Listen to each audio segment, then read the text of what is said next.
What's up, guys? Welcome back to the channel. So here's something that I learned that I've been using, and it's MACD, and that's on the bottom here. So what I'm going to do to make this more clear so you can see it in the videos, I'm going to X all this other stuff out so we can just strictly focus on MACD. Now, I made like $170 today just trading SQQ, and I never used to use MACD, but now I'm starting to implement it into my trading. So I just wanted to bring it up to you guys because maybe you don't know what it is, and it might help you when you trade. So all it's doing is it's this bottom layer here, and it's just doing two simultaneously converging lines. And what I do is you're watching the green and the red line, and the divergence is how much they are actually spreading apart. And you can see over here in the green, red, and blue, when I scroll my arrow over it, you can see what the percentage difference is. And as you see with the green at 0.06 and the red at 0.09, as I go more to the right here, you can see they're holding that 0.03 to 0.04 difference. But when they're together, everything's even. So what I've noticed is if you break down this trade and you look at how do you know to buy here, and how do you know it's going to keep going green, what I did was I made the trade. I'm going to zoom in on just this specific part so you can see it. When I made this trade and you saw it coming up here, you see that the green line is diverging farther away from the red line. And right here, you get curious, should I be more bullish on this? And when I'm scalping for 5 to 10 cents at a time, this price point right here, we'll just draw it out so you can see it so it makes more specific. So I'm just drawing lines. It says like support and resistance, but that's not the purpose of this. I'm just trying to show you that with these triple leverage ETFs, you can use this divergent line to kind of get a good idea on what kind of spread you can get. So a good example is it was selling off, and the lines were together, so it's a no-go buy. You want to buy it when the mountain is starting to get bigger. So this whole area looks like a mountain, and I ignore this whole blue area. I think that's just showing the volume of buyers. I'm mainly focused on, is the green line starting to break away from the red line? Because when they're together, you can see it sells off. And then same thing here. The green line is below the red line. So when buyers are in control, this top line, the green line, starts to spread out and starts to get further divergence from it. And what I've noticed is right here is where I actually bought. So I didn't buy in this candle. I bought right here when I started to see that the green line was separating. So I bought right here, which was at 34.21. And that's where I bought my 1,000 shares. And then, so at 34.21 I buy, and I see that the green line is continuing to increase as the minutes go by. So this is a 1 minute chart. So each candle is 1 minute. So it didn't take too long for this to be a nice scalp trade. So I bought it here at 34.21, took profits here at 34.28. That's $70 right there. And then I rebought because normally when I make an entry, I exit too early and then I don't enter the trade. But with MACD, I have a better idea that, oh, the green line is still a big width compared to the green and the red. There's a big difference. So then I know I can still enter the trade with my stop loss being at the previous low right here. So then I re-entered right here, which was at, let's just bring this one up here. So I re-entered right about here at 34.35, and I just bought 14 cents up. But I'm buying because this green line still, the mountain's getting bigger, and the difference here is showing that there's an actual spread. And then I held it, and then it shot back up to here. And then I sold it up another 10 cents up, another 1,000 shares.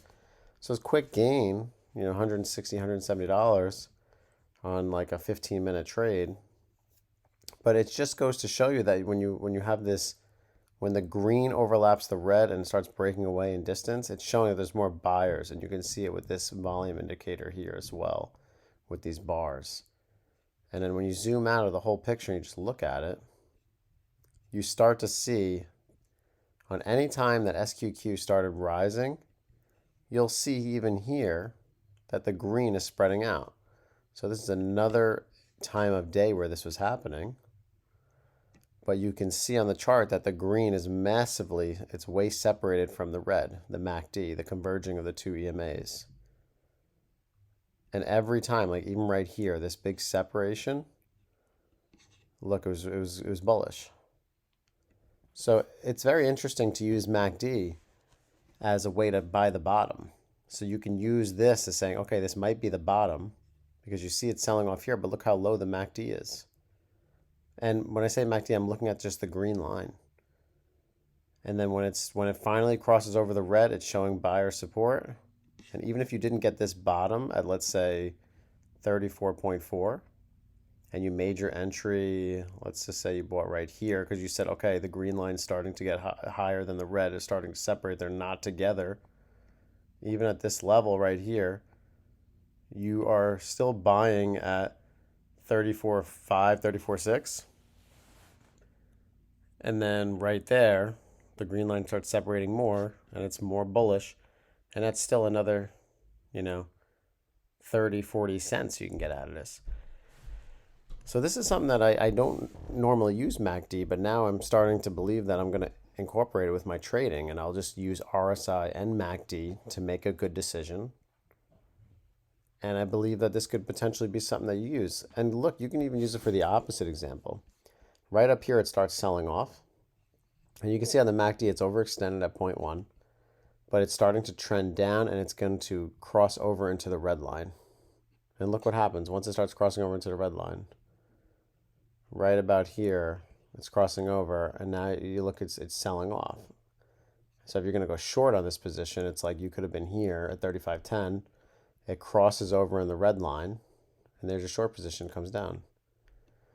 Now, obviously, this is hindsight is 2020. It's easy to see what's happening because we're just looking at the chart, but it's definitely something to keep an eye on that could be useful. Because when you see these high mountaintops, you have a lot of buying activity. So it's definitely something I wanted to bring up. This is something I used. I used it today. I used it the other day, and it's made me a couple $100 each day. And I think it's useful. I think the MACD is something that could definitely be a tool in your arsenal to help you decide, even if you don't get that perfect entry, that you can tell if is it still bullish or is it bearish. And it seems like at these dramatic MACDs on the bottom or dramatic on the top, it's like an automatic buy signal or sell signal. Like down here, it's a buy signal. And then up here, it's a sell signal. Now, obviously not everything always works out, but you can see that it's at least giving you a decent idea of what to expect. So I just wanted to bring that up. I made a trade today on SQQ, and I made it based on the MACD.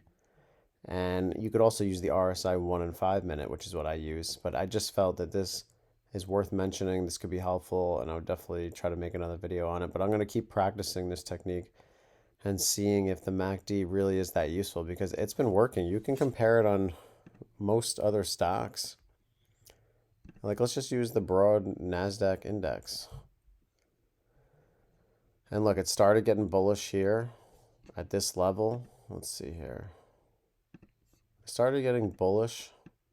It's not even bullish. I shouldn't even say that because it's completely sold off. But to buy the bottom, it's always scary buying the bottom. You don't know when to buy it. But right here, you can see that the green line is diverging from the red line. And you have this massive rise up. But let's just zoom in just right here so you can see this leg from 326 all the way up to 328. Once that green crosses over the red, so it was below it the whole time, and the market's been selling off. And then the minute that this green passes and then has that nice divergence, yeah, you didn't get the bottom at 326.58, and the high was 326.90. So you're off by like what, a point? But then you buy right here, and then you can get another point out of it. So it's just interesting to see how this difference here between the green and the red definitely shows a difference. And what I've done is I've modified it a little bit. So this is Fidelity Active Trader Pro. I've changed the MACD color, MACD color, to green. So green for buying in my eyes. So when the green candles are going up, you have the green following it. And the signal line color is red. So you can see that the red is showing the sell-off. And that's the only thing I changed. I kept period 1 and 2 at 12 and 26 and the signal line at 9. Because that's the basic of what I've learned watching YouTube videos. But that's all you have to change on the Fidelity Active Trader Pro is the MACD color to green and the signal line color to red. Because for some reason it shows up opposite. But it's definitely something that could be potentially used. And I just wanted to bring it up. Because when I use my indicators, I have the EMAs. Now I added the MACD and then the RSI. And I make my decision based on that. So I hope it helps. And let me know in the comment section if you guys use this or not.